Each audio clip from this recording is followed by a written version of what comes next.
함께라면 좋은 친구 MBC. 무엇이 똑같을까? 나랑 저 약간 한지민 같이 좀 뭐 소혜교? 오늘 왜 오해해요?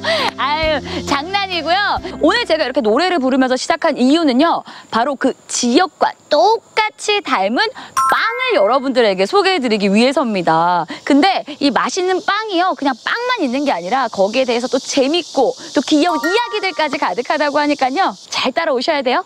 가시죠. 오랜 시간 이어온 이름부터 사연이 녹아있는 장소까지 지역마다 그곳을 대표하는 특별한 명소가 있죠. 그런데 명소를 닮은 빵도 있습니다. 맛은 기본, 이야기거리 가득한 빵을 찾아 지금 떠나보시죠.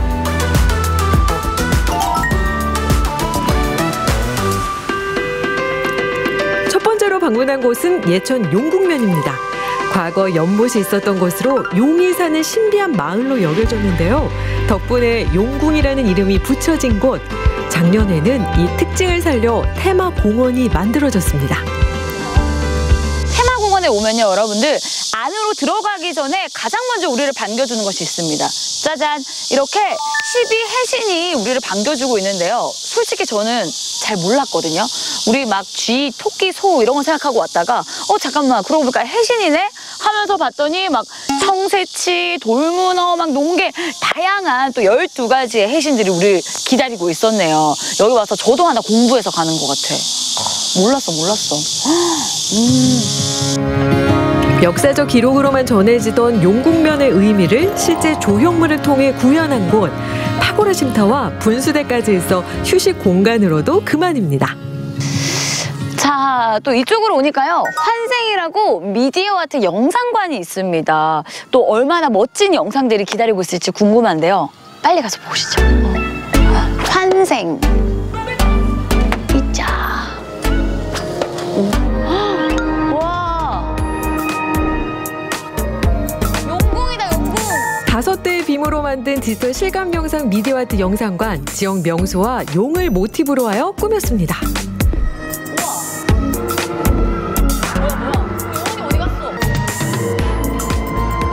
제가 생각했던 것보다 훨씬 스케일이 크고요. 진짜 나 빨려 들어가는 줄 알았잖아. 용왕님 만나자마자 인사드리고 12지신 옆에 계시길래 인사하고 막 되게 바닷속 탐험을 한 느낌이었는데, 제가 이렇게 재밌으면 아이들 데리고 오면 아이들은 얼마나 좋아할까요? 와, 대박입니다. 진짜. 바다를 실감나게 표현한 곳, 여러분도 꼭 한번 들러보시기 바랍니다.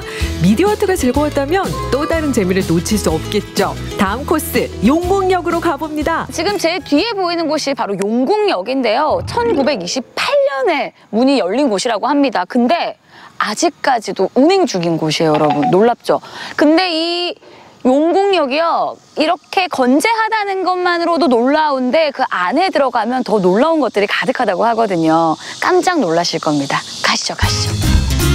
용궁역. 한때 운영이 중단되긴 했지만 1960년대에 다시 열차가 머무르게 된 용궁역. 용궁역에 새로운 볼거리가 들어섰습니다. 우리나라 고전문학 중 하나인 별주부전 아시죠? 용궁을 모티브로 한 별주부전을 현대적으로 각색했는데요. 색다른 방식으로 사람들을 찾았습니다. 스토리들을 이 벽에 다 담고 있어서 처음부터 끝까지 이 별주부전의 이야기를 다 볼 수 있는 것도 신기하고, 알록달록한 이 색감과 이 움직임과 이 모든 것들이 되게 빠져들게 만드는 것 같아요. 오토마타로 탄생한 별주부전도 인상적이지만 맛을 찾아 떠난 여행 빠지면 섭섭하죠?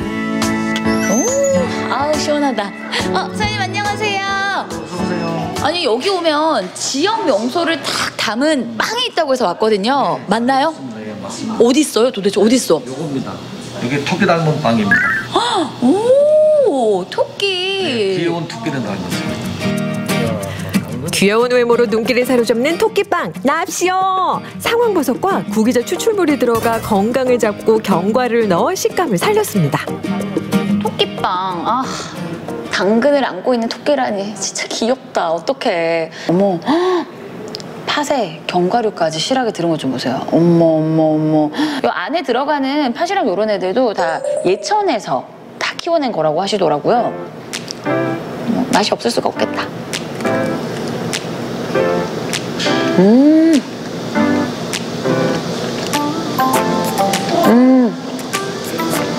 과하게 달지 않아서 좋고요.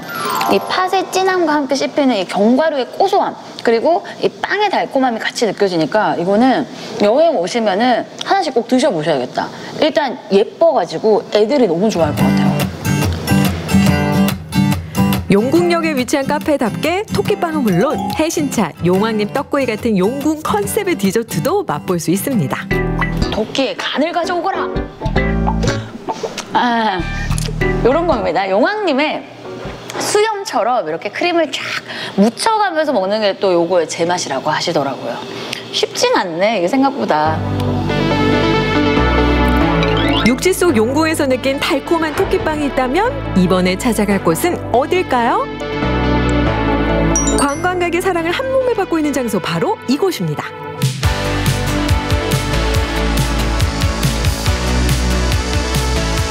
안동에 오면 꼭 들려야 할 여행 필수 코스가 있죠. 바로 짜잔! 월영교인데요. 달빛이 물에 비친 모습, 뜻도 진짜 예쁜 이 월영교, 제가 오늘 한번 제대로 느껴보도록 하겠습니다. 가시죠. 이름도 예뻐, 이름도. 지난 2003년에 완성된 나무로 만든 달이 월영교인데요. 달밤에 걸으면 더욱 좋은 곳이죠. 낮에는 물론이고 야경을 즐기기 위해 많은 사람들이 방문하고 있습니다. 이 월영교 다리 모양에 대한 비밀을 알게 되면 여러분들 아마 더 사랑에 빠지게 되실 겁니다. 이 월영교 다리 모양이요. 그 원희 엄마의 편지 아시죠? 원희 엄마의 편지에 보면 원희 엄마가 남편을 잃은 그 슬픔에 머리카락을 잘라서 미투리를 만들게 되는데 그 미투리 모양을 본떠서 만든 다리가 바로 이곳이라고 합니다. 그래서 유독 더 뭔가 사랑이 가득한 분들, 연인들, 부부가 함께 찾게 되는 곳이라고 하는데요. 경치뿐만 아니라 이런 이야기까지 좀 알아가신다면 훨씬 더 기분 좋고 더 재밌게 경치를 즐기실 수 있지 않을까 싶네요. 월영교를 찾는 사람이 많아지면서 주변에 음식점도 많이 생겼는데요. 그중에서 눈에 띄는 곳이 있습니다. 여러분! 보름달 떴어요. 인 줄 알았는데 보름달은 아니고요. 저 보름달의 모양이 오늘 제가 보여드릴 두 번째 디저트와 관련이 있는 곳입니다. 궁금하시죠? 보름달 뭘까? 가시죠.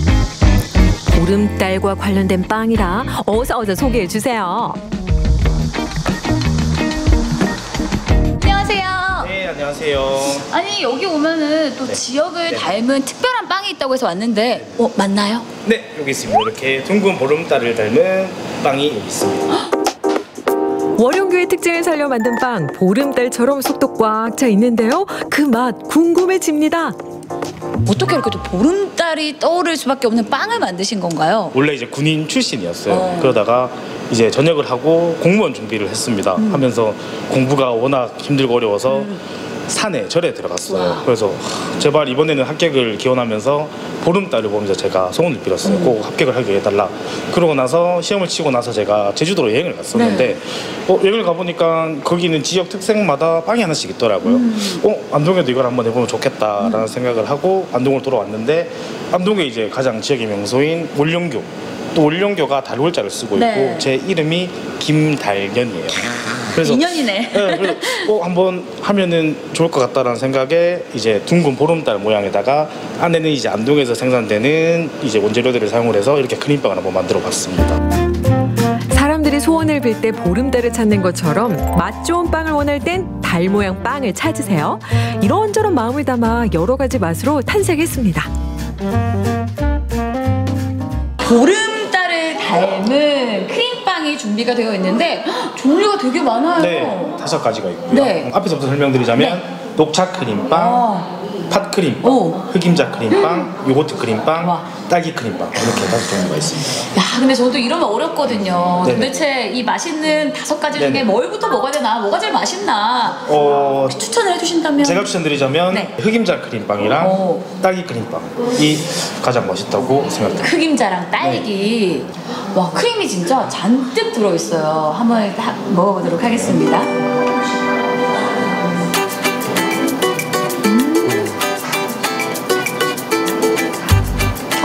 맛있다. 네, 이게 크림이 동물성 크림이라서 네. 여러 개를 드셔도 느끼하지 않고요. 네, 잘 드실 수가 있습니다. 빵 자체도 되게 쫄깃하고 담백하고 네네. 맛있고요. 근데 안에 들어있는 크림이 진짜 풍부한데 되게 진한 우유 맛을 자랑을 하면서도 흑임자가 강하게 또 딱 네네. 치고 들어오니까 진짜 맛있네요. 네, 여기서 비밀 한 개 알려드리자면 이 반죽에 안동에서 생산되는 맛가루가 들어가 있어요. 그래서 지금 이제 드시면 식감이 네. 떡과 빵의 사이 약간 되게 쫀득쫀득하죠. 그게 이제 마가 들어가서 그렇게 더 쫀득한 게 있습니다. 안동에서 생산된 참마, 쌀, 딸기와 인근 예천의 흑임자까지 지역 특산물로 속을 꽉 채웠습니다. 월영교를 바라보며 달모양 빵을 입안으로 쏙 뷰 맛집으로도 유명한 저와 곳입니다. 함께 지역을 닮은 빵 투어 떠나보셨는데 혹시 어떠셨나요? 용궁에서 뛰노는 토끼 모양의 빵도 좋았고요. 그리고 월영교를 바라보는 보름달 모양의 빵도 좋았는데요. 혹시 여러분은 어떤 취향이신가요? 어떤 걸 더 선호하시나요? 뭘 고르시든 후회하지 않으실 겁니다. 지역을 담은 빵들 많이 많이 사랑해주세요.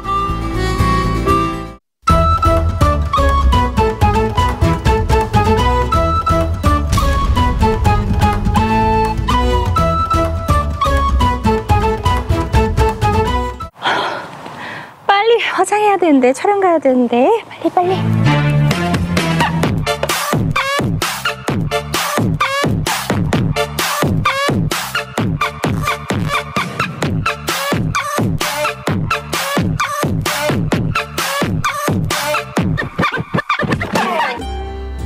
근데 저 누구 응원하는 거예요? 사과농부요. 에? 사과요? 지난해 냉해 피해와 이상기후 영향으로 사과 농가들의 피해가 이만저만이 아니었습니다. 뿐만 아니라 금사과라 불릴 정도로 사과 가격이 높아져 소비자들의 부담이 컸는데요. 올해 사과는 어떨까요? 충북 청주의 준고랭지 청정 지역에서 사과가 맛있게 열매를 맺고 있습니다. 올해는 금사과, 노, 꿀맛 사과랍니다. 맛 좋고 품질 좋은 청원 생명사과와 신나는 농부를 만나봅니다. 볼거리 즐길거리가 많아 요즘 꿀잼 도시라 불리는 충북 청주. 달천강이 휘돌아 흐르는 청정 지역에 오늘의 주인공이 있다고 해서 찾아갔는데요. 아직은 늦더위가 기승이지만 파란 하늘만큼은 가을이 분명하네요. 확실히 가을이 되니까 공기도 달라졌네. 저기 누가 계시네? 물어봐야겠다. 안녕하세요. 안녕하세요. 오늘의 주인공 신나는 농부님 맞으세요? 아, 네, 맞아요. 신나는 농부 윤중근이에요. 네, 만나서 반갑습니다. 오늘의 주인공 윤중근 사과농부입니다.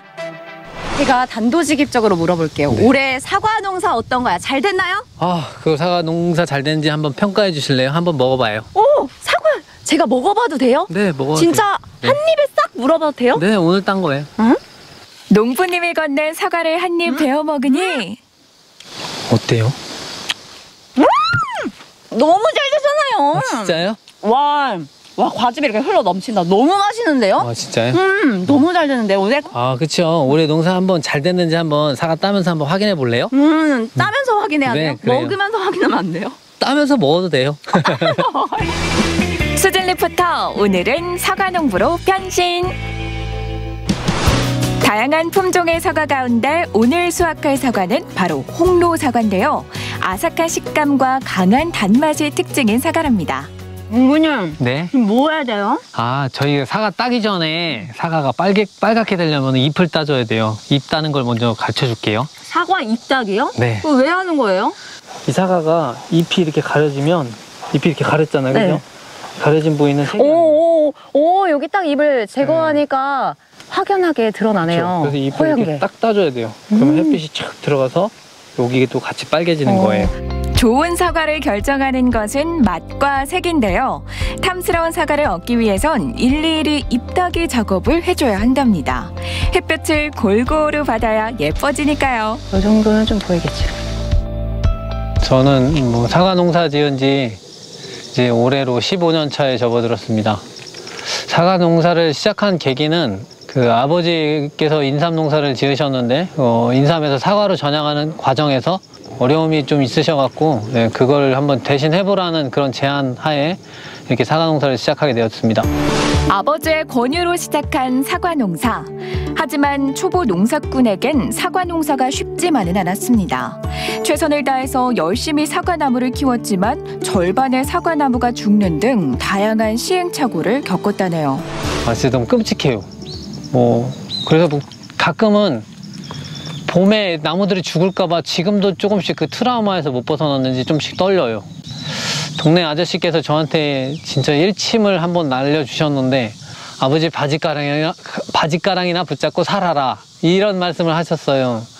그 말이 저한테 너무너무 충격이었고 상처여서 한 3일 동안 진짜 밥을 못 먹었어요. 아, 이렇게 쓰러지면 안 되겠다 싶은 마음에 경남 거창의 한옥윤 회장님이라고 그분한테 찾아가서 진짜 많은 걸 배웠습니다. 스승님께 무얼 배웠어요? 기본을 배웠어요, 기본. 그가 배운 기본은 비료를 최소화하고 물 관리, 즉 배수가 잘 되게 하는 것이랍니다. 그 외에도 사과 농사에 관한 많은 노하우를 전수받아 지금은 안정적으로 농사를 짓고 있답니다. 잘하고 있어요? 농부님 이거 보세요. 와, 잘한다. 깔끔하게 땄죠? 예, 너무 잘했어요. 이제 잎 다 땄으니까 이제 사과를 따볼까요? 어떻게 따면 돼요? 사과 따는 거 알려줄게요. 사과는 이렇게 돌리면 안 돼요. 이렇게 잡고 위로 들어야 돼요. 위로 들어요? 네, 이렇게 하늘로 들어야 돼요.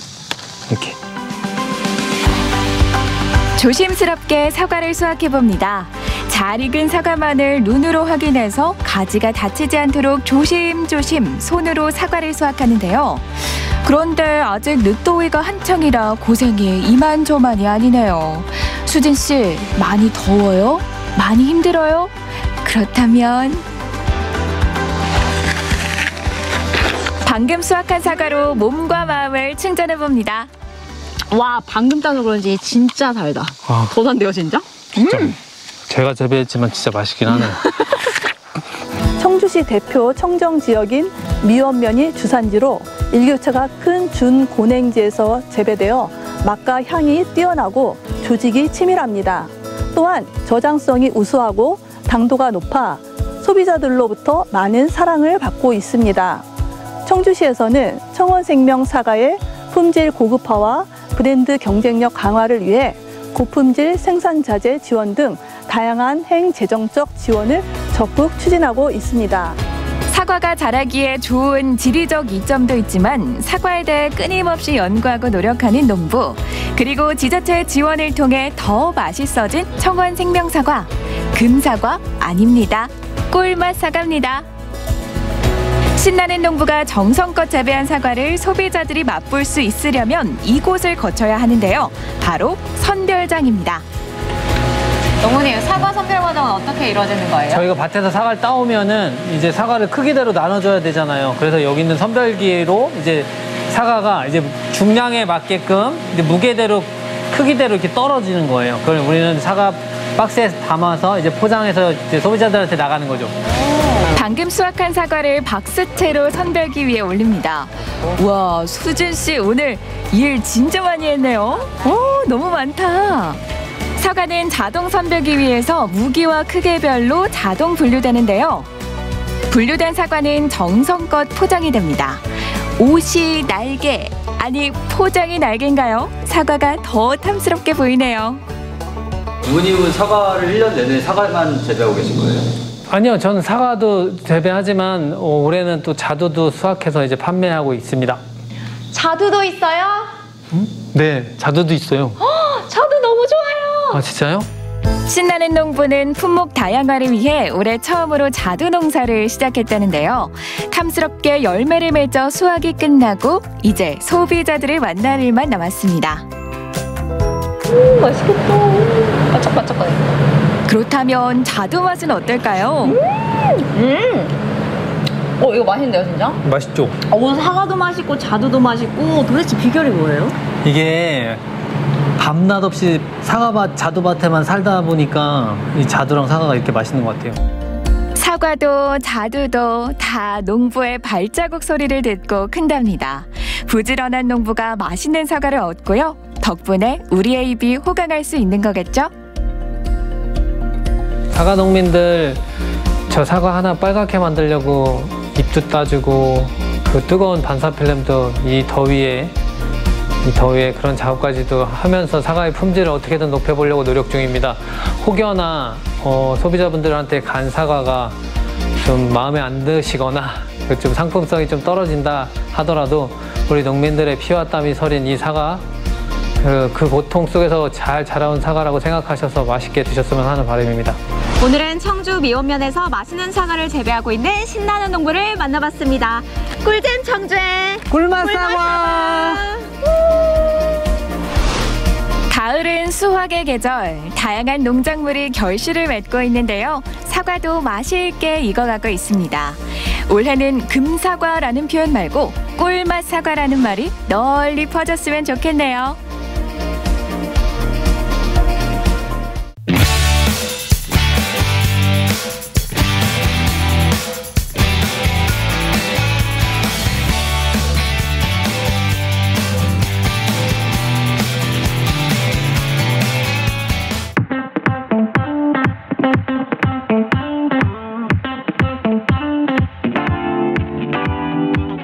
미래로 타오르는 불꽃 김해에서 함께합시다.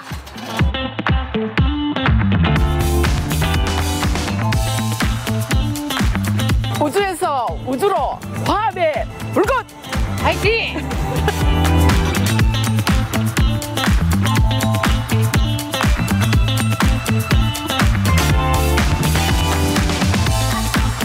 전국체전 화이팅!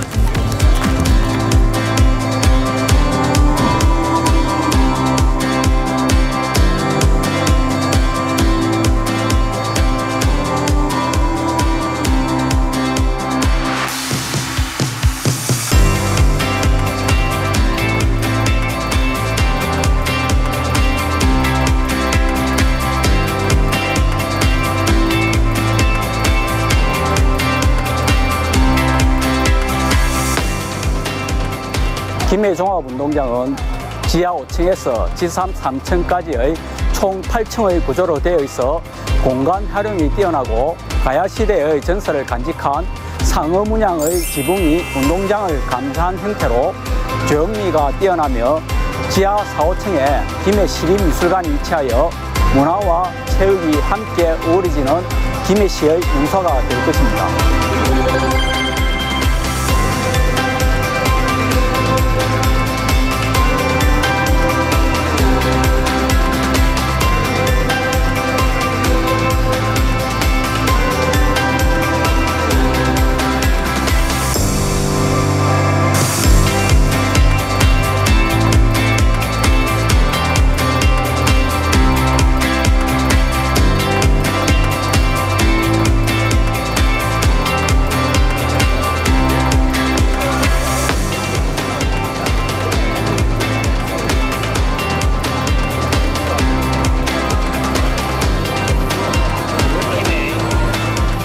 김해 시민 모두 열정으로 왜 그렇게 생각해요? 우리 전국체전이 처음서부터 어려운 과정 속에서 시작을 했기 때문에 시민들의 도움으로 마무리가 잘 되었으면 하는 생각으로 했습니다. 알겠습니다. 경남 세팍타크로 팀 우승이고요.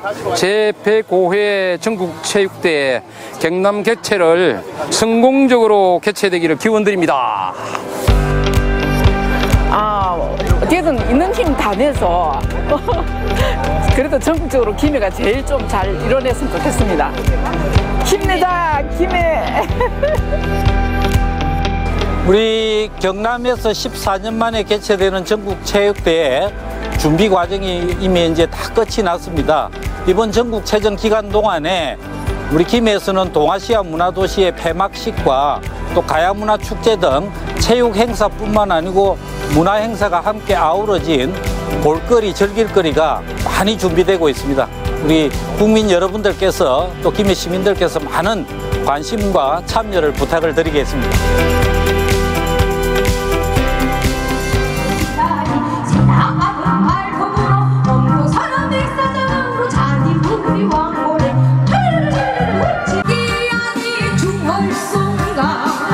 아유, 황하유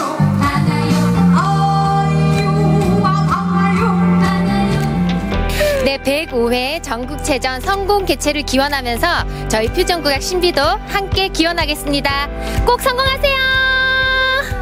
전국체전이 저의 고향 김해에서 이번에 열린다고 해서 너무너무 뜻깊고 저 또한 열심히 응원하고 지지하도록 하겠습니다. 전국체전 화이팅!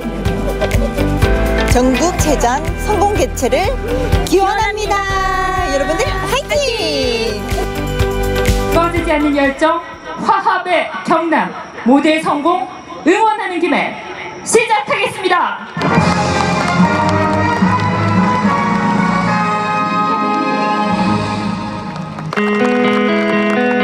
제44회 전국장애인체전 서포터즈 자원봉사자 행동은 대회 성공적인 개최를 위하여 최고의 기량을 발휘할 수 있도록 최상의 대회 분위기를 조성한다. 하나, 둘, 셋!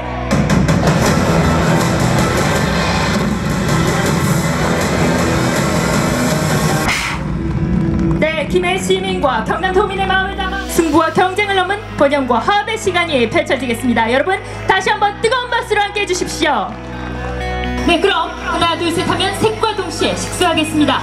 하나, 둘, 셋! 네, 여러분 힘찬 박수로 함께 해주십시오. 모두의 마음을 담아 기념 식수가 진행되고 있습니다.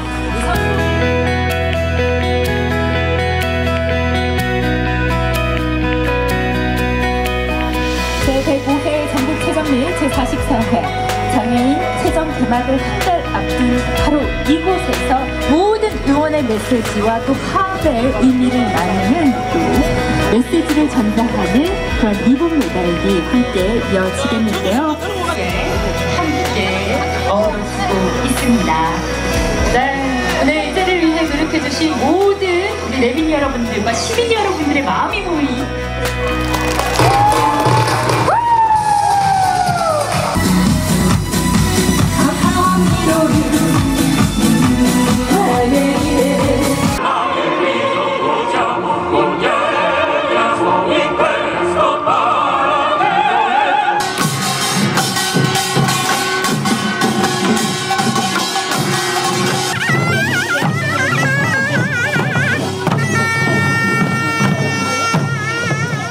배고의 전국체전 성공 화이팅!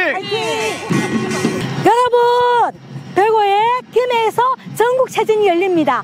많이 오셔서 놀러 오시고 성원해 주세요. 전국체전 화이팅!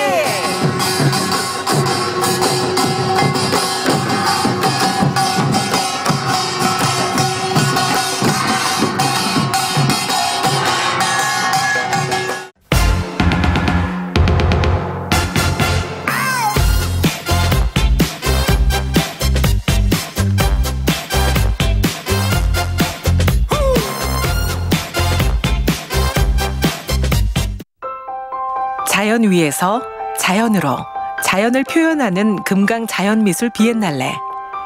올해 11번째 열리는 미술운동인데요. 지금 공주 연미산 자연미술공원에는 한 달여간 해외 각국의 작가들이 참여해 완성한 미술 작품이 가득합니다. 자연과 사람이 어울리는 금강 자연미술 비엔날레. 지금 만나봅니다.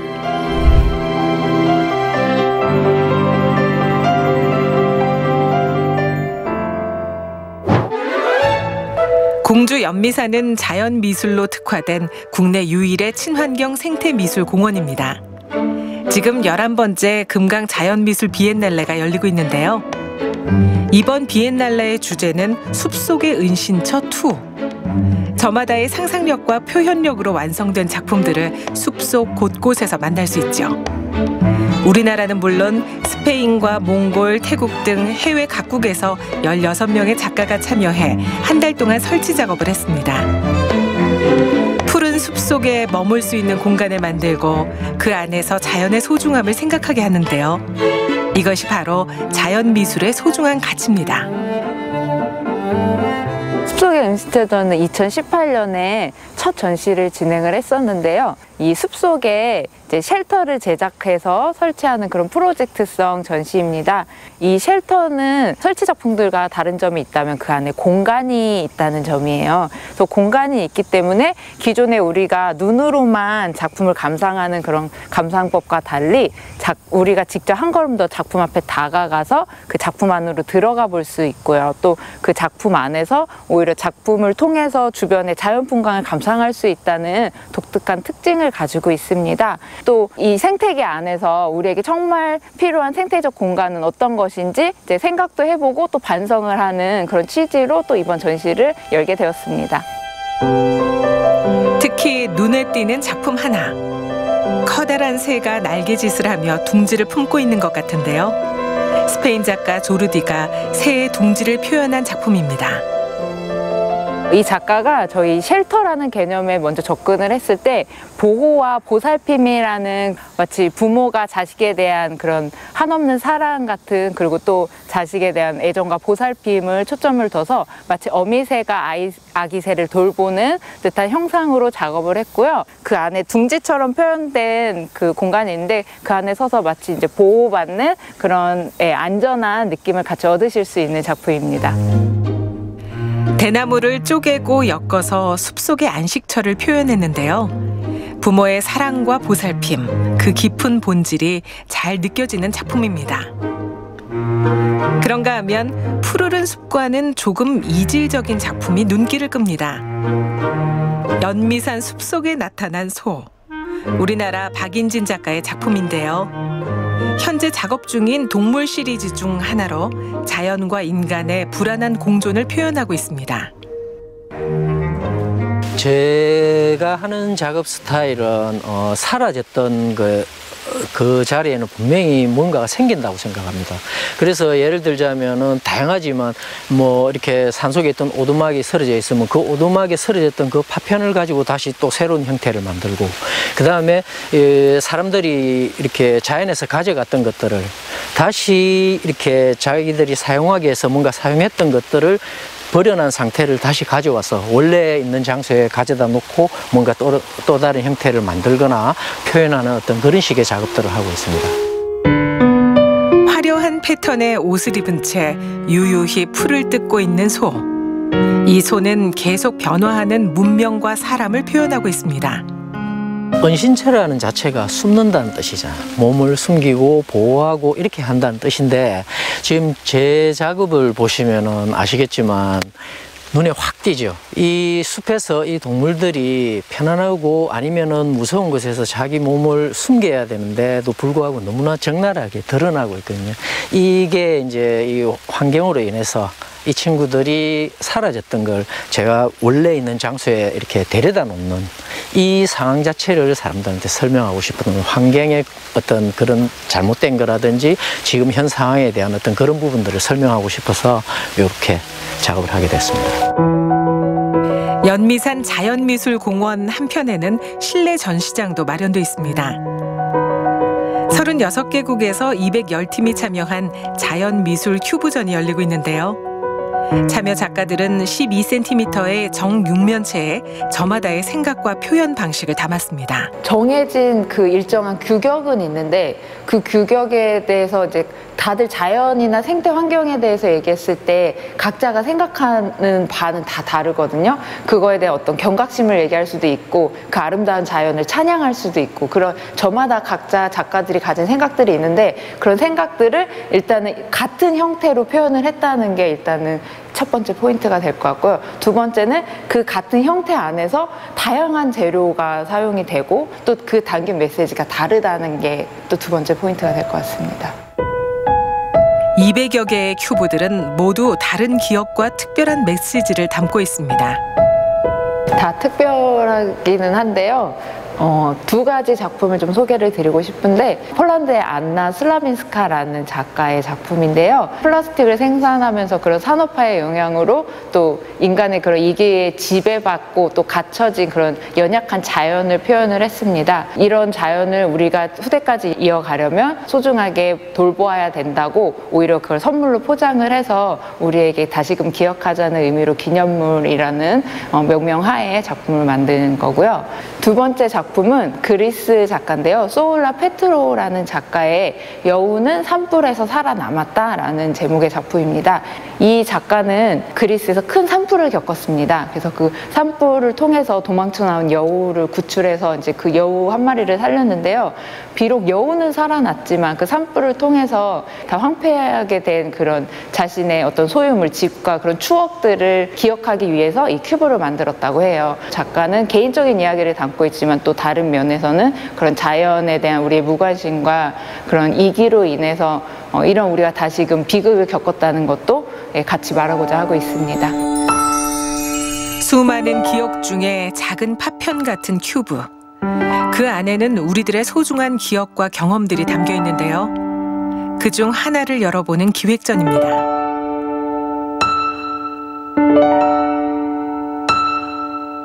자연 속의 동식물을 작품으로 표현하는 허태진 작가. 이번 전시에 2개의 작품을 출품했습니다. 첫 번째 작품은 이제 석고 위에 꽃들이 층층이 쌓여서 이제 표현이 된 거고, 두 번째는 털을 가지고서 표현을 한 겁니다. 저희가 지나가다 보면은 이제 딱딱하고 삭막한 이런 아스팔트나 이제 돌에서 꽃들이 피어나잖아요. 석고는 도시, 이제 도심 뭐 그런 느낌인 거고, 이제 꽃과 이 털은 이제 자연에 속해져 있는 그런 것들이 함께 공존하고서 이제 서로 협동심 그런 것들을 이룰 수 있는 느낌을 주고자 작업을 진행을 했습니다. 답답한 도심 어느 틈에서 한 포기의 풀과 꽃이 피어나는 모습을 큐브에 담았는데요. 반복되는 일상 속에서 희망을 발견하는 메시지라고 합니다. 저는 이제 자연의 이제 소재와 그런 주제를 가지고 진행을 하지만, 저는 사람들에게 희망을 줄 수 있는 이제 작업을 이제 진행을 하고 있습니다. 왜냐하면은 사회에서는 이제 각박하게 돌아가고 있잖아요. 그래서 저는 제 작품을 봤을 때 좀 더 이제 여유로움, 그리고 이제 자유로움, 그런 것들을 이제 희망과 이제 느낄 수 있게끔 이제 작업을 진행을 하고 있습니다. 기후 온난화와 환경 위기의 시대. 자연은 지금 우리에게 필요한 것이 무엇인지 되묻고 있습니다. 예술로 지은 숲속 은신처는 자연의 의미를 다시 생각하게 하는 시간입니다. 놀이터 같은 그런 건데, 우리가 어릴 때 나무가지 하나 가지고 땅 파면서도 하루 종일 놀았었거든요. 이해타산 없이 그냥 자연과 그냥 한 몸이 되었던 거예요. 가장 어떤 자연과 그냥 우리 문명사회의 어떤 연결고리 같은 그 지점이 여기가 아닐까 하는 어떤 그런 생각들도 하고 있습니다. 뭐 작가들도 좋고 일반 시민들도 좋습니다. 꼭 여기 와가지고 경험해보고 가셨으면 하는 게 제 바람이고, 자연에 대한 것들을 느끼고 마시고 그런 것들을 통해서 힐링과 이제 안정감을 이제 느껴서 가셨으면 좋겠습니다. 오래전 산과 숲은 우리들의 놀이터이자 일상이었습니다. 그러나 이제는 회복해야 할 기억이 되었는데요.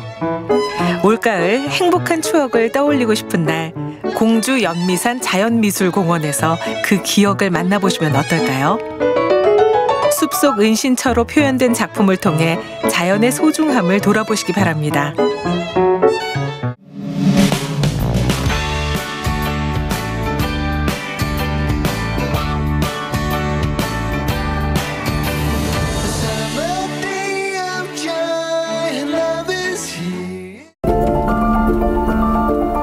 현대기술과 자연의 신비로운 만남을 통해 새로운 상상력을 탐구하는 국제미디어 아트 전시가 동빈문화창고 1969에서 열리고 있습니다.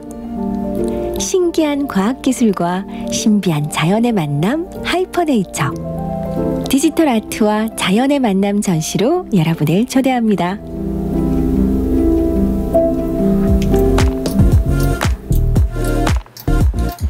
내부 수협 냉동창고를 개조해 만든 복합문화공간 동빈문화창고 1969에서 신선하고 신기한 전시가 열리고 있다는데요. 자연과 기술의 교차점을 탐색하고 상상력을 기술로 구현해낸 미디어 아트 전시 하이퍼네이처를 소개합니다. 하이퍼네이처 전시는 인간과 기술, 자연에 대한 관계를 탐구하고 질문하는 주제의 전시라고 할 수 있습니다. 과거의 자연과 기술을 단지 인간이 생활을 위해 혹은 자신들의 문명 발전을 위한 도구로서의 관점으로 바라봤다는 관점이 좀 많았다면, 최근에 이 작가들의 작품들은 이러한 그 기술과 자연에 대한 대상들을 인간 존재의 근본적인 공존의 요소로서 바라보는 관점으로 작품 표현을 한 전시라고 할 수 있습니다. 자연과 기술, 인간의 관계를 재설정하는 관점에서 경계를 허물고 새로운 시각적 경험을 제공하는 융합예술 전시라고 할 수 있는데요. 이번 전시에서는 증강현실, 컴퓨터 생성 알고리즘 등 다양한 기술이 사용됐다고요? 이번 미디어아트 전시에는 다양한 기술들이 사용되었는데요. 일단 공간을 스캔해서 그 3D 데이터를 활용해서 새로운 이미지와 영상으로 표현해내는 3D 포토메트리 기술도 사용되었고요. 그리고 인터랙티브한 사용자의 제스처와 움직임에 반응하는 인터랙티브 기술도 반영이 되었고요. 이번 전시에는 국내 작가뿐 아니라 미국, 프랑스, 캐나다 등에서 활동하는 11명의 작가가 참여했는데요. 다양한 기술들을 활용한 융합예술 작품들인 만큼 알면 알수록 보이는 것도 많겠죠.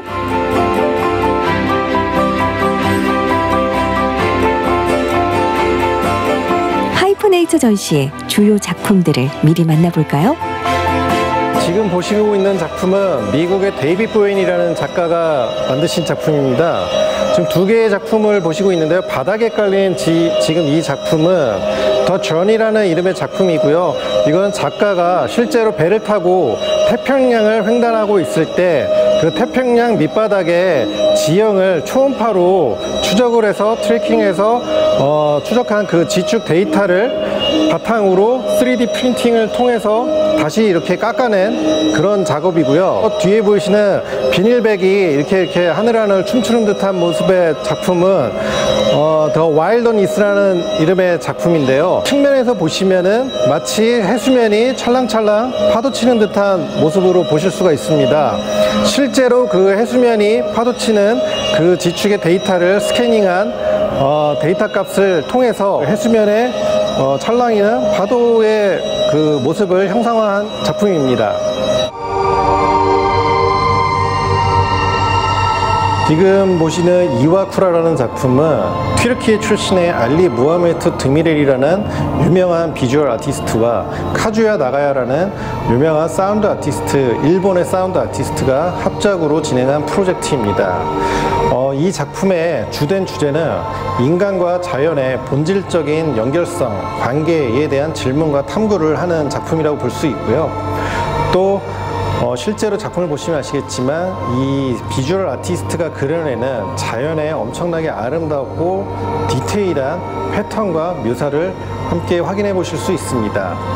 그리고 산불교의 영향과 또 최근에 많이들 관심을 받고 있는 명상음악적인 그런 앰비언트 사운드가 굉장히 서사적인 아름다움을 표현하는 그런 작품이라고 볼 수 있습니다. 지금 보시는 작품은 마오틱이라는 프랑스 출신의 작가가 제작한 스원필드라는 작품입니다. 인공적인 조명에 진짜 불빛인 줄 알고 모여드는 자연세계의 생물들이 입는 피해나 부작용들이 있을 텐데요. 그런 부분에 대한 비판적인 관점으로 도심 속의 빛공해들을 관찰하는 그런 작품이라고 볼 수 있겠고요. 이 작품은 사람의 제스처에 맞춰서 불빛이 반응하고 움직임과 컬러가 바뀌고 또 동시에 사운드까지 반응을 하는 그런 설치형 인터랙티브 작품입니다. 지금 보시는 작품은 슈퍼내추럴이라는 이름의 마오틱 작가의 또 다른 작품인데요. 보시는 패턴은 마이크로한 세계의 현미경적인 세계를 관찰한 그 자연 세계의 복잡한 구조를 보고 영감을 받아 제작한 작품입니다. 세계 유명 작가들과 지역 작가들의 새로운 실험 예술을 만나볼 수 있는 국제 미디어 아트 전시 하이퍼네이처. 관람객들에게 색다른 경험을 제공할 이번 전시는 10월 13일까지 계속됩니다.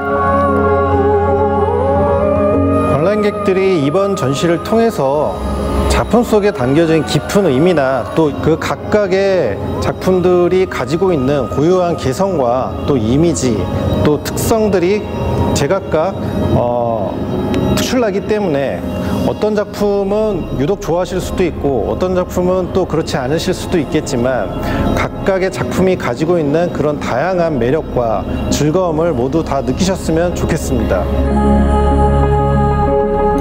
전 세계에서 활동하고 있는 융합예술 작가들의 다양한 작품을 만나볼 수 있는 전시 하이퍼네이처. 디지털 아트와 자연이 만나 빚어낸 새로운 예술을 경험할 수 있는 기회. 놓치지 마세요.